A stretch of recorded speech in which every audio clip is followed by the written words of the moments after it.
Yo! Welcome back, guys, to Casting Commons, the show where we talk and discuss all things Pauper.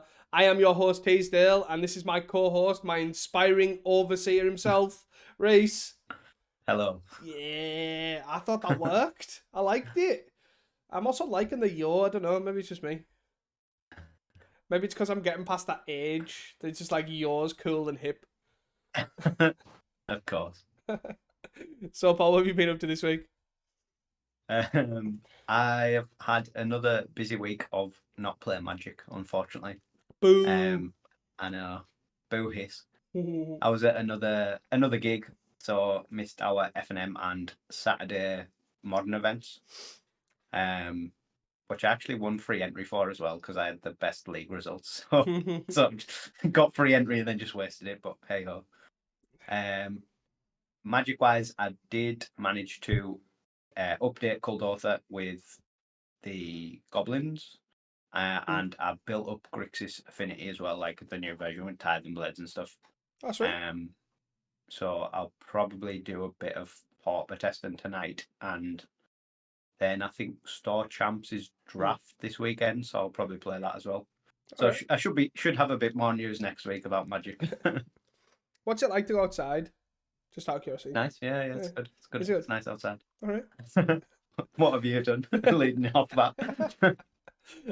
So yeah, I managed to do a write up on Pop again. The article came out yesterday. Fun. Was definitely a fun article to write. I like diving into obviously all the percentages and how it transitioned, going through to the top 8 and top 32. That was quite a cool write up. I enjoyed that. I always do enjoy them. I also managed to record a video on Mardu Synth. I didn't have time to do a whole league because very much so I do it seems to be I do a game while I'm mid feeding because it only but Mardu Synth is also not the best deck to do that with because it's quite a long time timed out kind of game. It takes a lot of game actions. Yeah, because I only have the mouse because I have one hand holding small child that I have to just manually press OK. It's just not the best deck. I need to build up mono red, I think. Yeah. And that'll do it. That'll do a lot better. But or mono blue terror. Yeah, something just very simple. But yeah, I managed to do that video. That was quite cool. I'm in the middle of recording another, not recording actually. I'm in the middle of playing another league with another Mardu synth build, but with like Candy Trail instead of like Navigator's Compass and that Wildfire. So just testing out. Honestly, I'm just obsessed with like Mardu piles at the minute. I just keep because there's so many new cards since I last played it, and there's so many different ways you can take it. I'm like, well, how do I want to build this deck? It might end up they're all being absolutely diabolical and still not good, but it's definitely a fun archetype to explore. Yeah, I think it definitely gained a lot with Ixalan as well, didn't it? With Tide and Blade, such a huge add to the deck that it definitely does make it interesting.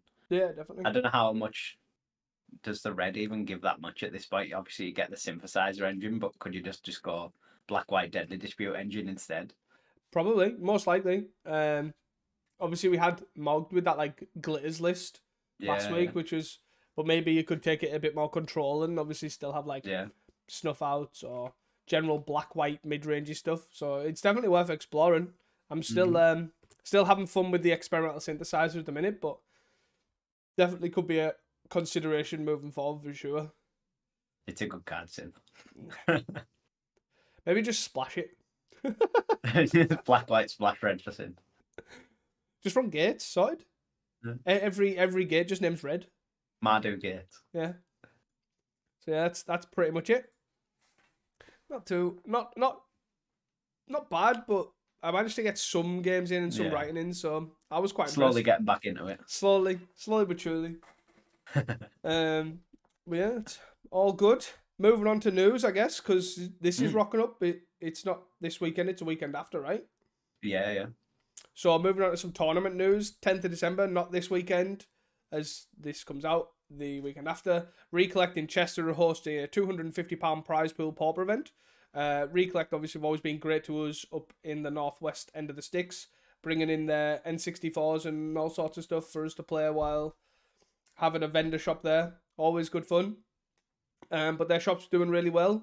As you check that, I highly recommend checking those out on Facebook. They're often posting about their Lorcana events, their Commander nights, whatever, and they're always full, always chocker, so it's really great to see.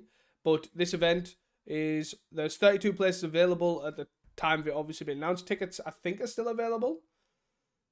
I'm not sure. I haven't checked, to be honest. I probably should have looked.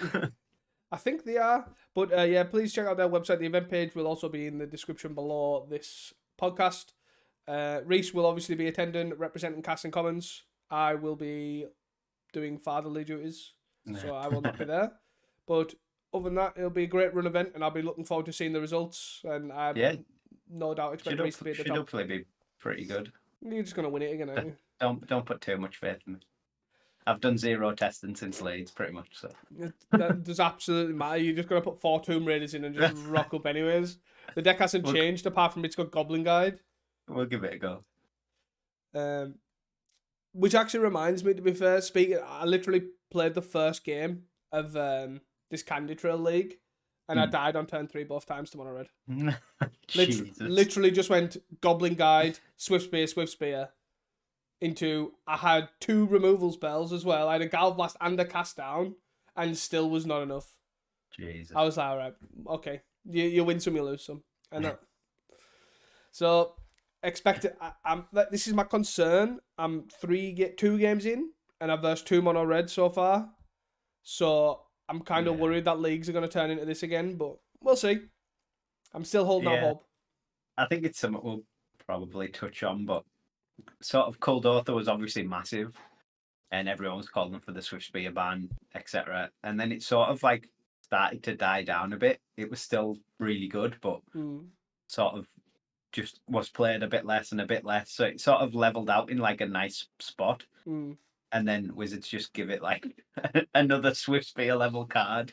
It's just like, oh, you're not good enough here. Here's some more. So I sort of agree that it will probably spiral again, as we will discuss down below, I imagine. Yeah. So let's dive right into the Saturday challenge, I guess. No, without good segue. Yeah, Saturday the 25th of November. First place was a Classic Gardens. Second place was Colgate's. Third and fourth was Boros Initiative. And then a Kuldotha list playing Blast Runner. Which I believe was the Pauper-getting list with the 4 Serum Blaze in the sideboard as well.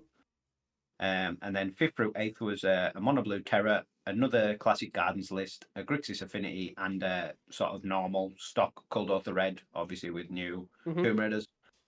And then 9th was Mono Blue Terror, and 10th was another normal Kuldotha Red plus Tomb Raiders.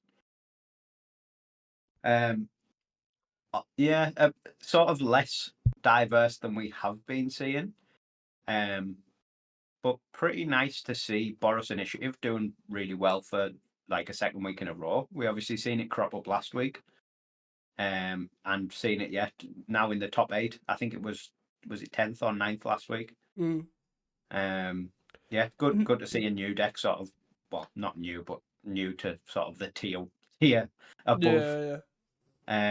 Sort of sticking around and doing well multiple weeks. Obviously, stacks of Mono Red, Tomb Raiders just like straight rocket fuel for Mono Reds, and probably should have just been an uncommon. But yeah, as we just said before this challenge, I imagine it'll sort of start to skew pretty heavily red. Although it has already, I imagine it will get worse before it gets better. For sure. But yeah, still six unique decks in the top 8, still decent to see. Hopefully it doesn't get too much worse. Yeah, I think as well it's a good, just to touch on obviously what you said about Boros Initiative, it's definitely a well-positioned deck at the moment. It's very much Gardens-esque in the sense that it's has good answers to Mono Red and then controls and finishes the game with Initiative, because obviously that win con's pretty impressive. So I feel like it's definitely getting the recognition it deserves. Obviously 2 weeks on the belt featuring it. Probably one of Snapbolt's best decks he's ever produced, and I'm surprised it took this long because I think he made this deck like 8 months ago or something stupid, ridiculous, whenever, and it's just finally getting people's eyes on it. It's strange. Yeah, it was sort of something we've seen obviously when Snapbolt did his video, and then obviously everyone plays it for like a week. But then it just never really stuck, and never really produced any sort of meaningful results. Up until obviously last week, it top 10, and then here it's I think third. So yeah, it's nice to see something sort of come back. Yeah, definitely. It's definitely, I would say, it's definitely well positioned, and it can definitely carry some games. So hopefully it becomes a mainstay. Hopefully, because it's a sweet different deck to see. It definitely plays a lot differently than most of the other decks in the tier list almost. My other thing, I guess, is we've already touched on with the Blast Runnery Cold Author list is it shows the effects of Pop again coming through Yeah, because with the two gardens and also the exact looking like the exact 75 from Pop again, the mono yeah. red deck. So It's obviously for an event of that scale, it's a good sort of waypoint for people to just copy decks and be like, right, I want to play this deck, copy paste, yeah, and run it in a challenge, see how you get on. yeah, definitely. Especially the gardens slant, we've gone now back to more like the classic gardens list rather than the campfire gardens. Obviously, Mm, the classic gardens doing better in pop again. mm. Yeah, I think it's good. It is refreshing to an extent, even though touching on the percentages because the Google sheet has so the Saturdays. We'll just touch on them as we go along. The Saturdays percentages wasn't. I don't want to say it was too bad. Where have I lost? I've lost it. Oh, there we are. The 25th was 25% of the meta was burn, so it's 14 pilots, and That's not then too dissimilar to no, normal, to be fair. no, and then but the next one down 7 pilots, which Yeah. is Mono Blue Terror, which is 13%. So you've got double Mm. the second represented deck, and then you've got Terror Gardens at 11% with 6 pilots, Gates at 6 pilots with 11%, and then you're down to fours and twos and ones. Mm. So it's not So it's not not bad. it's yeah, and it's sort of what we expect with Gardens, Mono Blue Terror, Colgate, and Mono Red being still just sticking as those top four decks. Yeah. Um, One thing yeah, I am surprised at is the lack of glitters. We'd obviously taken yeah, home the actual win. Um, not even there's only one pilot on blue white glitters, which is surprising. And yeah, looking at it, there's not a single list running the Jeskai one, splashing the Galv Blast and the Synth, which is yeah. That's interesting. interesting. Yeah, even sort of Mary Forcer decks in general are pretty low again. Mm. Obviously we've got one copy of Grixis Affinity, but that's sort of it. Yeah, looking at these percentages, there was 5 in total. There was Yeah, 4 Grixis Affinity and 1 Glitters, yeah, pretty low. which is surprisingly low. But yeah, the only thing to touch on, obviously, the Grixis Affinity, it seems to be, it's turned into like the Jeskai Wildfire of the challenges. It kind of Yeah, features in the top 10, pretty much at least one copy guaranteed almost. Was it Luffy? I didn't check. It was not, I'm assuming. and no, I don't think so. Usually a solid person to bet on. It was not. But yeah, it's definitely an interesting place as well because I think even like Grix Affinity obviously has got new toys with obviously the Titan Blade, Yeah, the draft, and then also with Burn getting such a bigger push, is it maybe time for them to revisit going back to Galvblast, have an early interaction with the Tomb Raider and the Swift Spears? yeah. I think it's an interesting position for Grixis Affinity in particular to be in because the print of Tomb Raider has slanted all those Cult Author decks. Firstly, to play more creatures because you've got four Tomb Raiders, so more lower end creatures. But they're also putting Bushwhacker back in if they didn't have it in. Mm, Um, so they're relying a lot more on just like the X ones on the ground, mm, where obviously Crackland Shaman is the perfect answer to that sort of stuff. yeah. So I would have thought it would probably be fairly well positioned. Maybe like you up the number of Crackland Shamans. Um, but yeah, it's a tough one because if they cut the cast downs to put the Gal Blast back in, then they just have a harder time against Terra. Mm. And obviously there's two mono blue Terras there, so it's not going anywhere. Yeah, Mm. I guess it depends on how much it, like obviously the Mono Blue Terror is like the second most played deck there. with Yeah. 7 pilots. It depends on how much the whole red blue matchup kind of ends up being. Because to me, notably, I imagine Terra's pretty free for Cold Author in my eyes. Yeah, I think there's a reason they tend to have to play like 8 Hydroblasts, isn't there? Yeah. So you either have to hopefully you find more blasts than they find good cards, Yeah. or it's just a walkover to me. So I would like to see if that if Burn keeps transitioning upwards, if then Terra transitions more downwards, do we then get Mm. to the point where Galv Blast is back almost, if you know what I mean? Yeah. Yeah, that makes sense. So it'd be interesting to see if the Burn uptick kind of forces a shift. So we'll be interesting to see. Interesting place because it's not all doom and gloom burns everywhere, especially in challenges. It's definitely well represented, even if we cover on Sundays as well. Yeah. Um, but you're still only featuring, say, 2, 3 in the top 8, so it's not too bad right now. Still very diverse. Mm. Be interesting to see Faye as well. Faye seemed to took a massive downtrend in this challenge as well. Very much a big lack of it. There was only 2 pilots in the entire challenge.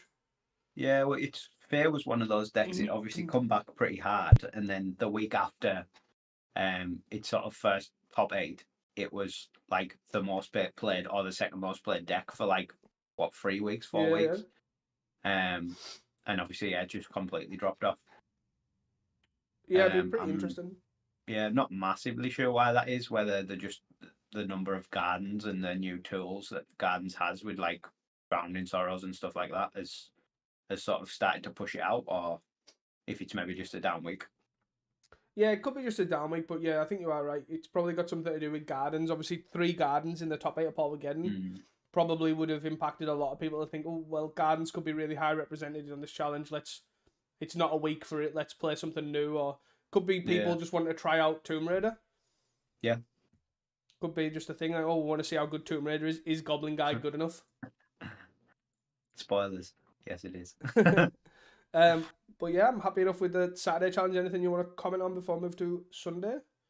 um, I guess again, just retouching on the lack of glitters. I think this is sort of the least blue-white glitters we've seen in a long, long time. Yeah. And that's sort of maybe having a similar effect to like the increase in mono red increases Colgates and Gardens, which are both better against the glitters deck. Mm. So it's maybe just had a knock-on effect on that. But yeah, obviously we usually see 1 or 2 glitters floating around the top 10 and just have none and only 1 pilot. Yeah, and the Um, entire thing is pretty it's pretty, surprising. yeah, very.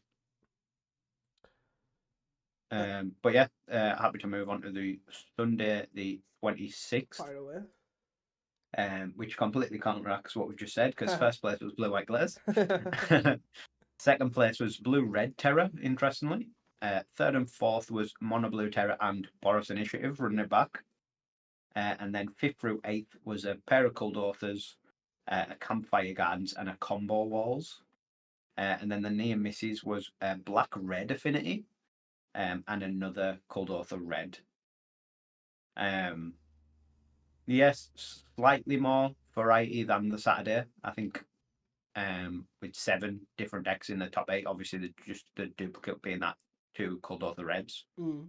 And interestingly, all the still 3 burn decks in the top 10, but they're all just the same. They're all just straight Cold Author. There's no Blast Runner Again list. Yeah, they all look like the Walker list that came. It was Walker, wasn't it, on the Saturday that that I think came 8th with the Yeah. 6 kind of reckless impulses and all that sort of stuff. Yeah. Yeah, they're pretty much just copy and paste. But obviously, yeah, taking advantage of how good Tomb Raider is right now. I guess it interesting. Well, there's a few interesting things from this one. Blue Red Terror making a bit of a return. Obviously, it sort of popped up when Terror was originally spoiled and then died back off and has been sort of the most underrepresented of the 3 Terror decks. Yeah. But obviously, Sean, it is still there and it is still possible to spike a challenge with. I imagine the Monarch guys do a lot against the control matchups for it. especially when like it's like campfire gardens in this top 8 as well. Yeah, it's an interesting. To be fair, looking at it, unless I'm mistaken, it looks like a very interesting blue-red terror as well. Like, have they normally been running frantic infantry? That's something I don't think I've noticed for a while. If so, No, I haven't noticed that. and obviously they're only on the 3 monarch guys. The red one, the Yeah, Commodore, the Crimson Fleet Commodore, I should say, as opposed to it the sort of Azure Fleet. it sort of reminds me of the Serpentine Yeah, curve deck. yeah. But obviously with that sort of package taken out, you keep the frantic infantry card advantage package and just shift towards the slower Terror, Commodore, couple of Murmur and Mystics Wincon. Yeah, it's an interesting draw engine as well. Like, there's only 2 brainstorms, only 2 Lorien reveals. You've got 4 preordain, which is fairly standard, but like going into frantic inventories seems super odd to me. It seems like a very, especially since Lorien revealed, I don't think I've noticed many decks running that bar like Turbo Fog. Yeah, I imagine it's sort of just it's going to be really solid against the control decks if you're happy with the mono red matchup, which I'm not sure it is, but it's obviously got cannonades and bolts and screds, so it has the tools to fight that. And you just want to shore up your control game against like gardens and corgates. It's frantic infantry is a solid place to be. And then obviously in the sideboard as well, you've got the 2 ghost fires as your favorite card Do to love a once good again ghost. fight the corgates. Do love a good ghost fire in the red decks, for sure. I like the Goblin Wizardry as well. It is very much like a, as you say, a Serpentine curve kind of Wincon. Like sideboard into Goblin Wizardry is like an alternate Wincon, which is pretty interesting. Very old school, but yeah, interesting enough deck. Fairly interesting top 8 that aside. Obviously Boris Initiative again showing it has some stick and power. And combo walls. I think this is the first. We didn't have any combo decks last week. I can't remember if we had any the week before as well. So nice to see a combo deck making it, especially when it makes one of my hot takes from last week. Correct.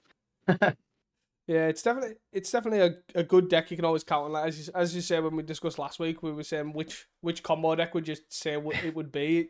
Combo walls is one that can always just squeeze in there. Yeah, it's just super strong. Surprisingly, yeah, it's definitely a nice one. You want to touch on the meta percentages for Sunday? Yes. Looking at Sunday, so we have 20 pilots on burn, which is 31% of the meta, so obviously a drastic increase. Yeah, that's pretty chunky, like. It's a pretty big meta percentage there for sure. Yeah. The next one down is 14% as well, so again, you're looking at double, and that's only 9 pilots for Gardens, which then also surprises that me. Is quite high for Gardens as well, though, isn't it, really? Especially to only have 1 in the top 8 as well. Yeah. Like that's, being the second player deck and you've got 1. It's not a particularly good conversion rate. No. Especially given it's so highly played to combat the amount of mono red, then not being able to convert to even the top 10 I think not ideal. I think the next one's like 19th. Yeah, looking at this. So you're like really far down. So you've got 2 in the top 20, essentially. Yeah. Oh no, yeah, it's 1 in 18th. Yeah. Yeah. So pretty mental, to be fair. Other than that, the next one down is 11% on Mono Blue Terror. So like the Gardens and the Terror kind of swapped over. Yeah. But then you do have an increase in the Mer Enforcer decks. You've got an 8%, 5 pilots on Grixis Affinity. And then you've got a 5%, which is 3 pilots on Glitters. Yeah. So yeah, it makes sense. I don't think they're particularly awful at the moment. I think Grixis especially is probably decently positioned. I imagine, yeah, like as we said previous, like Glitters, in theory, is probably going to struggle a bit more than it has been. But but obviously it can still just come first. Interestingly enough, looking at this, you can't see the 30-second the lists because it's past 30-second place on the challenges. But looking at the notes, interestingly enough, there's obviously the Hamuda list that came 10th, which was pure black red affinity, no blue. Yeah. And then there's a list in 42nd place, which is blue red with no black. All right. Interestingly, That's a more weird one. I sort of get the black red, which I guess we can touch on now because it's sort of one of the more interesting decks. Sort of just going black red, you don't lose that much. Not now since the addition of new cards as well. Yeah, but yeah, going straight blue red, losing like the entire Deadly Dispute engine, Reckoner's Bargain, Tithe Blade, Blood Fountain, Gurmag, like you lose a lot of cards. Yeah, but touch on the Hamuda list at 9th is pretty interesting in itself because it kind of touches on what we've mentioned just about the Saturday, obviously going back to Galv Blasts. They run 3 Galv Blasts in the main. But then also going back to what you said about Crackland Shaman, they're running a full playset of Crackland Shamans. Cards obviously incredibly well positioned. Crypt Rats was in a good position before Pop again, and it transitioned well into Pop again, and the very similar effects, especially in this, like, obviously the artifact based deck.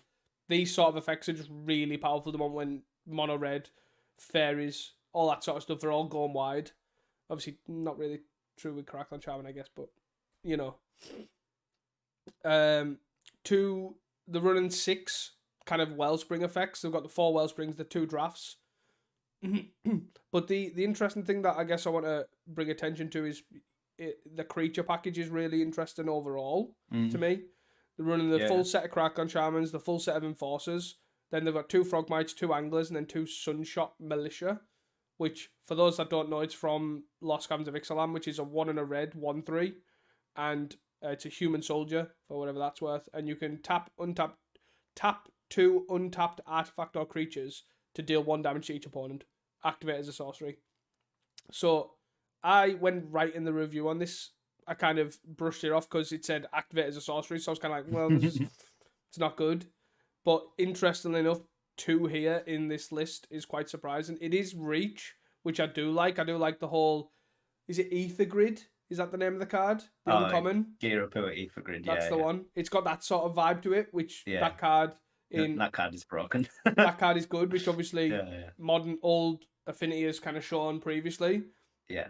But this activating as a sorcery seems pretty poor to me because you have to decide on your turn what's going to happen and all that sort of stuff, which generally... Yeah. I think sort of what this deck is sort of trying to shoot for, it wants obviously to beat mono red. It's got the 4 Crackland Shamans, obviously gone up on Galv Blasts. And even Frogmites to get down early to survive against this mono red sort of meta that we're facing. Yeah.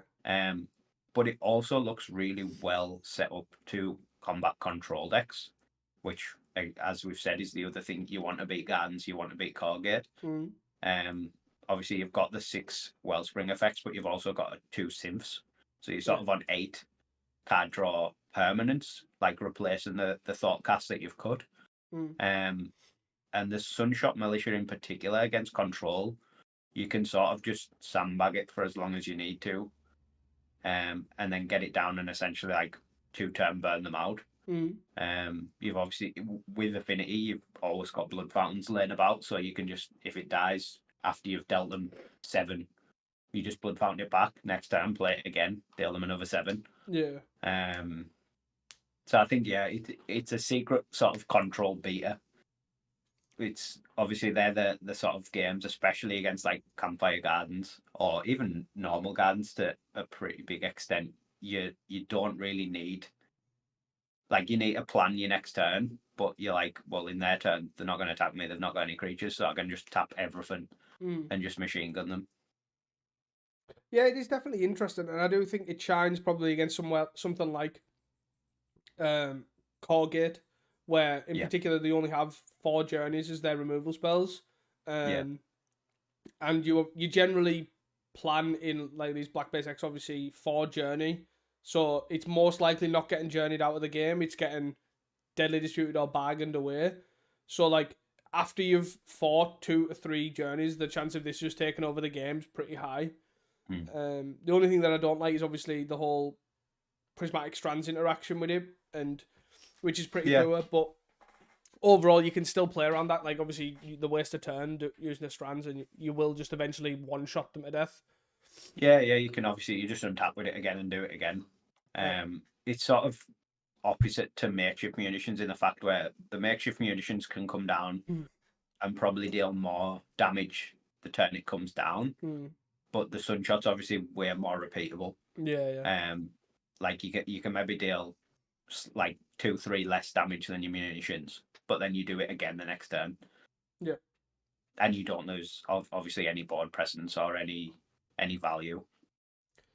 Yeah. Another interesting thing as well is the mana base and the 4 blood fountains really stands out to me.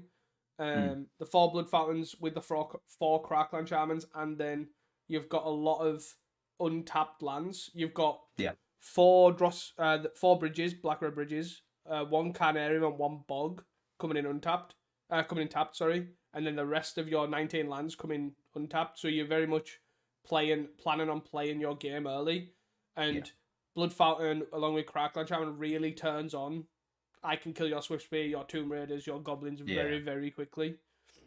I think it also sort of leans in a similar vein, like that sort of mana base and obviously stacked on Blood Fountains allows you to get your Frogmites and your Murring Forces down super early, which again give you that board presence to be able to defend against Mono Red. Yeah. The more I look at this list, the more I actually think it's just really good. Yeah, you don't really gain much from blue, and one thing that I do think we talked about before we started this was the missing fanatical offering. Obviously, we've touched on it last week that we think bargains kind of like too good in affinity not to, because obviously you can gain 7 off a Mare Enforcer and things like that. But at the moment, definitely. But most Grixis affinity lists run like 10 to 11 draw spells, and I know you gain them more in the artifacts with the draft, Wellspring, and Synth, but I still think you could easily squeeze a couple of copies of the Fanatical Offering in there, just because it feeds itself, similar to Deadly Dispute, and just more draw means you can chain through your deck a lot quicker. Yeah, especially in this list, it's obviously very useful, like more so than Reckoner's Bargain. Obviously, the Reckoner's Bargain is basically needed against Mono Red. But if you're wanting to fuel your Crackland Shamans, fuel your Affinity guys, your Sunshot Militias, your Makeshift Munitions, the offering is just like a lot more useful in that regard. Definitely. But I definitely think it is sort of a rock and a hard place between Bargain's worse generically, but when there's so much Mono Red, you just need the ability to be like, I'll gain 4 life, I'll gain 7 life. Yeah, definitely. Even 2 life can buy you a turn. Definitely. But yeah, I'm definitely looking forward to see more of this list, to be fair, more of like these challenges of normal affinity and challenging the norms is definitely a good place to be. And let's see if Sunshot Militia actually carries it through, because I've seen a lot of people was really high on it in draft, right?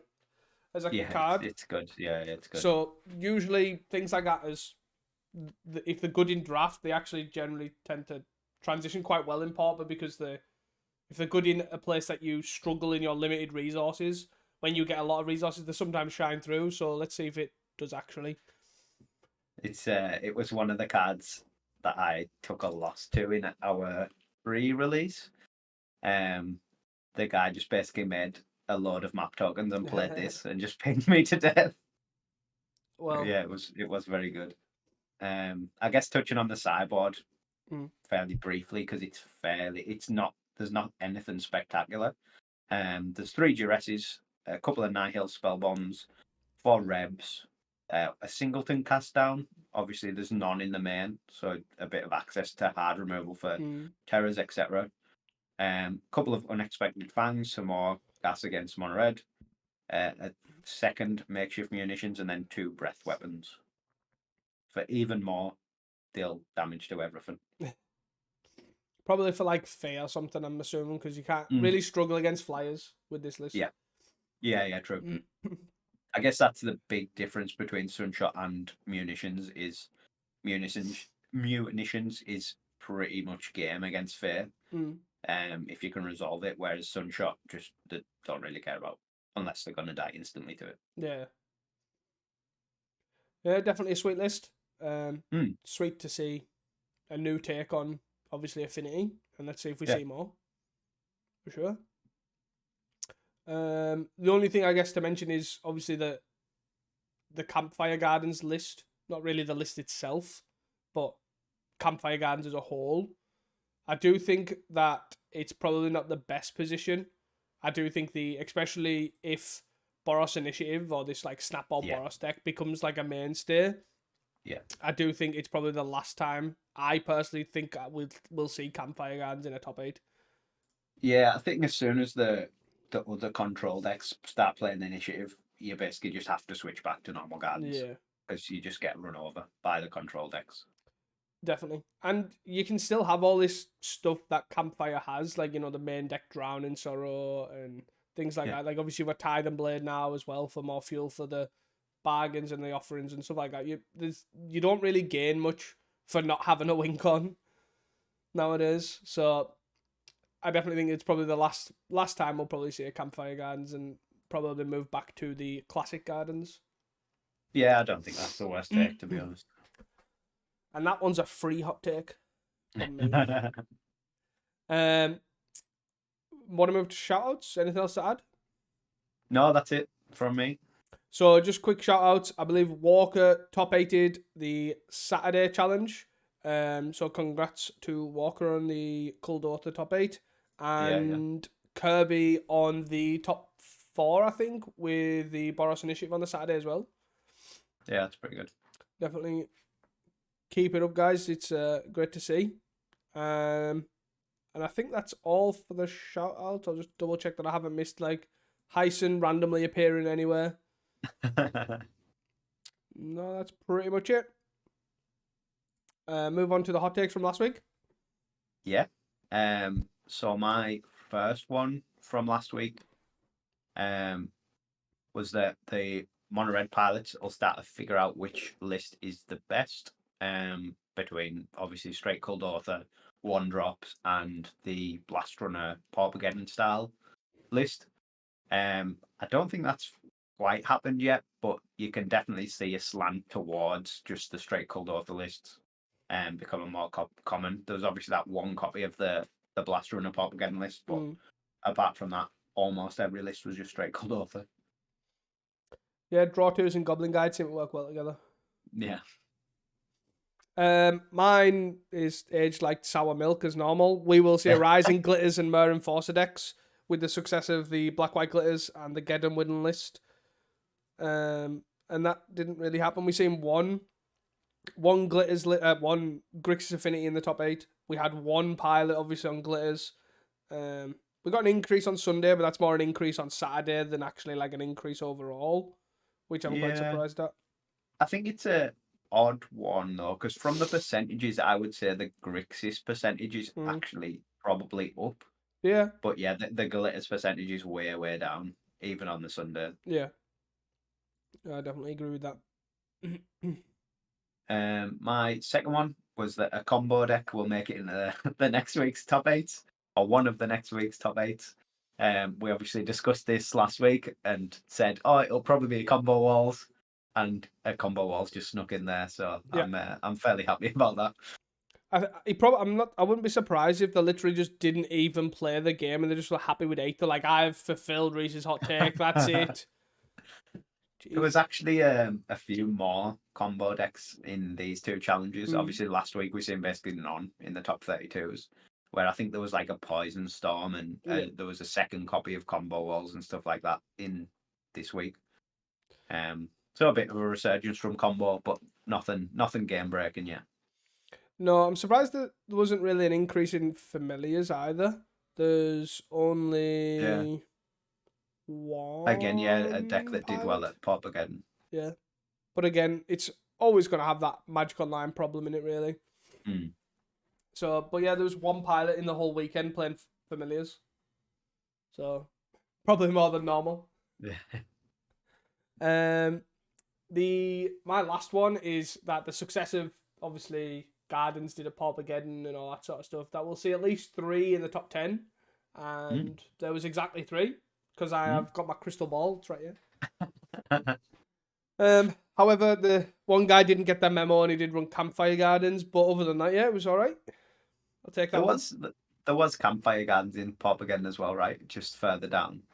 I'm not gonna lie, I can't remember the top 8 now, but the top 16. I'm sure there was one there. Anyway, hot takes for next week. Yeah, fire away. My first one is, I guess, sort of something that's sort of happening now, but will probably just amplify as we go on. Being that the buff Mono Red has received with Tomb Runner will cause Gardens and core gate numbers to increase in an attempt to combat the Mono Red increase. Yeah, definitely. I think it also follows on to your next hot take as well, like the increase of that deck as well. Yeah, so my next one, on a similar vein, Boris Initiative will cement itself as a mainstay deck. Again, decent Mono Red matchup and can combat control quite effectively as well. Yeah, and these sort of decks are just gonna continue to grow. And it was kind of what I said in my article as well, that any control or mid-rangey control deck that has the tools to beat Mono Red, but also close the game quickly if needed, is where you need to be. You can't be like a full hard control deck, like, you know, I'm going to rely on my Murmur Mystic and make a couple of 1/1s and control the game. Like, that sort of stuff is not really where you need to be. I think especially if people shift back to regular Gardens as well, that point's sort of exemplified where you can't durdle. Like, if everyone's on Campfire Gardens and that's the main control deck, you can just play like an Initiative guy or a Monarch guy and durdle as long as you want. But if they're all shifting to Colgate and Classic Gardens, you do need to finish the game pretty swiftly. For sure. Gone are the days that your Sphinx revving out of existence or whatever it is that people used to do. Win with that, I don't even know, some random creature that had ward or hexproof or something. Those were the controls. The old days of Pop were just a bone splitter and spell stutter sprite, right? Nah, true. My hot takes are a bit out there, let's say. Yes. I don't hold much hope, so they are definitely a definition of hot takes, I guess. Is that Mardu will feature in the top 32 of one of the challenges. Someone somewhere is going to put Synthesizer, Core Skyfisher, and Tide and Blade in the same deck and do well. It's not me, but someone will do it. I was going to say, is that a hint to you've got a Saturday off and you're going to just play the challenge with Mardu? Yeah, I have 7 hours spare. You've given yourself the full top 32. My final one is that Turbo Fog will top 16 one of the next week's challenges. So ultimately, I think this is a strange one basically because Turbo Fog's in a weird place where if it versus Burn all day, it's probably okay. Like, it's got Fogs, it's got obviously the life gain to potentially get out of there, but then also you can't really beat Initiative. So it's like really like it needs to run really well to do that, but there is a chance. Another problem it has is basically all the burn decks are playing the damage can't be prevented cards, Flare and Pain. It's all right. And in like 3 ofs as well, not just like a 1 off. That's irrelevant. They'll just weather the storm out of range. That's obviously how that's going to work. That's how it works. That's how it works. Yeah, but, it's a bold take. There you go. 2 very, very bold takes. We do like a good hot take. It'll top 16 and then immediately lose to Sunshot Militia. Yeah, something like that. Because everyone's now playing Black Red Affinity. We're predicting the metagame. Would you like to add anything else before we close up? No, that's it from me. I'll try and play more Magic this week. Good lad. I'm playing more and I'm not even leaving the house. Anyways, guys, thank you all for listening. If you have enjoyed this podcast, please do not forget to share it with your friends and your local pauper community. Please, share it with everyone. I don't even know. Share it with your midwife. That seems very fitting right now. But didn't you say that last week? Probably.